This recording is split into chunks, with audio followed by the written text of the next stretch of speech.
যে বিষয়টা নিয়ে কথা বলবো সেটা হচ্ছে বৃত্তের বেশ কিছু ফর্মুলা আছে, ফর্মুলাগুলো নিয়ে একটু আলোচনা করব।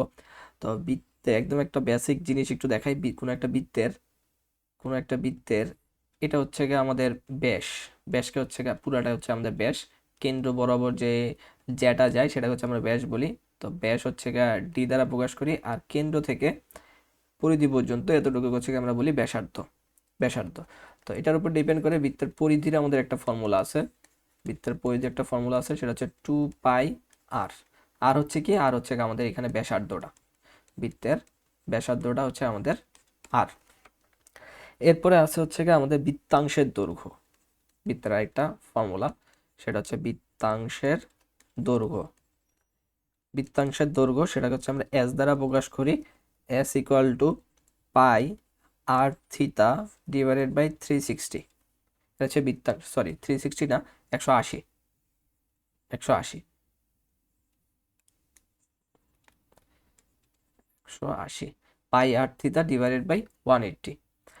আর কি এখানে, আর হচ্ছে গিয়ে আমাদের বৃত্তের ব্যাসার্ধ অবভিয়াসলি। এইখান থেকে যদি আমি একটা লাইন টানি, তাহলে মাঝখানে যে কোণটা উৎপন্ন করতেছে সেটা হচ্ছে আমাদের থিতাটা। আর এখান থেকে এতটুকু হচ্ছে গিয়ে আমাদের এস, যেটাকে আমরা বলতেছি বৃত্তাংশের দৈর্ঘ্যটা। আর নিচের এতটুকু হচ্ছে আমাদের আর। আর তাহলে বৃত্তাংশের দৈর্ঘ্য ফর্মুলা হচ্ছে S equal to pi r theta divided by 180 degree. এরপরে আমাদের আসতেছে হচ্ছে গিয়ে বৃত্তকলার ক্ষেত্রফল। বৃত্তকলার ক্ষেত্রফল। বৃত্তকলার ক্ষেত্রফল। তো বৃত্তকলার ক্ষেত্রফলের ফর্মুলা হচ্ছে গিয়ে আমাদের theta divided by 360 degree into pi r square. Into pi r square. Pi r square. এখানেও থিতাটা কি, এখানেও থিতাটা হচ্ছে গিয়ে এই যে এই থিতার মানটাই হচ্ছে গিয়ে এখানকার মান। Theta divided by 360 into pi r square.